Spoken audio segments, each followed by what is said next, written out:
Here we are, another beautiful day in Austin, Texas. It's been a good week, trying to balance the car with family life as well as work. And this video will walk you through the changes that I made this week to the car.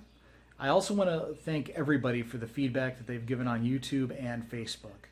So I get a lot of comments, I get a lot of questions, and that's really the whole reason for these videos. It's to share what I uncover as I go through this process.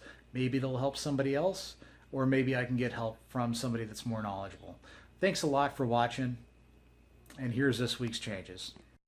The engine and transmission have been painted Eastwood's matte ceramic black. So it does have a sheen to it. It really looks more like a semi-gloss or gloss to me than matte, but regardless, I'm happy with it. Now the engine did go in the machinist's part washer, so it was pretty clean. I did go ahead and spray it down with brake cleaner and brush it before I painted it. The transmission, however, was a complete mess if you've seen it in other videos. So for that, I did the whole degreaser, soap, water, brake cleaner, and of course brushed it down as well and scrubbed it. That paint is on there. Things have been taped off, right? So I've got the identification plate there. It is a 722636 AMG transmission.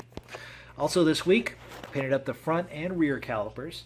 I went with VHT's caliper paint in the red. My inability to make a decision on paint colors led to kind of the de facto standard for performance aftermarket calipers, which of course is red. And those front brakes, by the way, they are off of 126 Gen 2. They are significantly bigger than a 123 brake. So I am pleased with those. I have plenty of stopping power. Of course, my preferred mode is full speed forward, not braking. But they will do the job. So now let's go ahead and go up to the cowl. The cowl here, you can see I'm starting reassembly.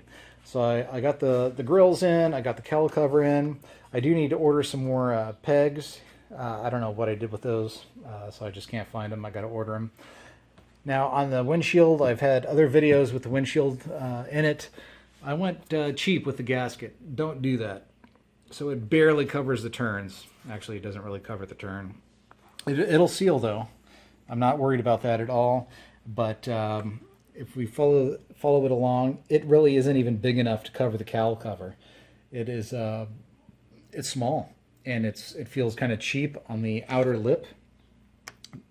Now the inside, where it grips the windshield and the body, it felt fine, but the outer edges, it just, it's probably not the same caliper as Mercedes. So go ahead and spend the extra cash, get the Mercedes windshield gaskets. You probably won't be doing that very often, so it's just worth it. Okay, so all my steering and suspension have come out.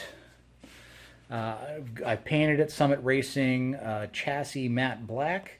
Steering box have been thoroughly degreased, scrubbed, painted, and put back in. And if you look, even the brake lines, I've used steel wool on. I've scrubbed them down.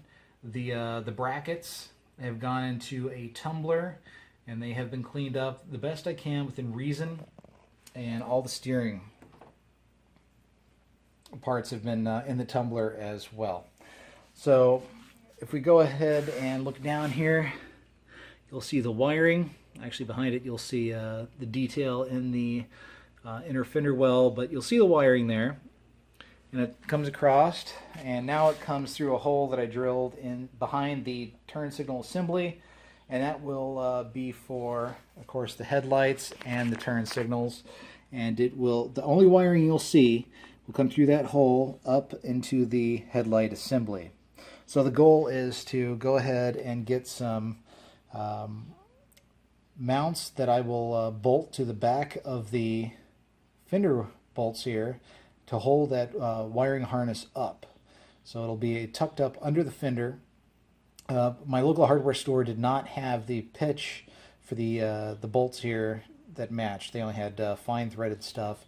So I need to go ahead and order some nuts, and we'll go ahead and get that harness bolted up there. But for the most part, it's all coming back together now. Very pleased with it. The only wiring you will really see is on the engine block itself. It'll be fairly well hidden, It'll be the alternator wire, and then on the other side of the block will be the speed sensor, or excuse me, the throttle position sensor. I will have the temperature and oil pressure sensors, as well as the AC clutch wire. So if we look at that firewall one last time, coming through here we had all kinds of holes for the water lines that went through. Of course, we got the AC line that'll be leveraged again. Then we had other wiring harness lines on both sides here. Those are all gone, all filled in. So I want to thank you guys for watching.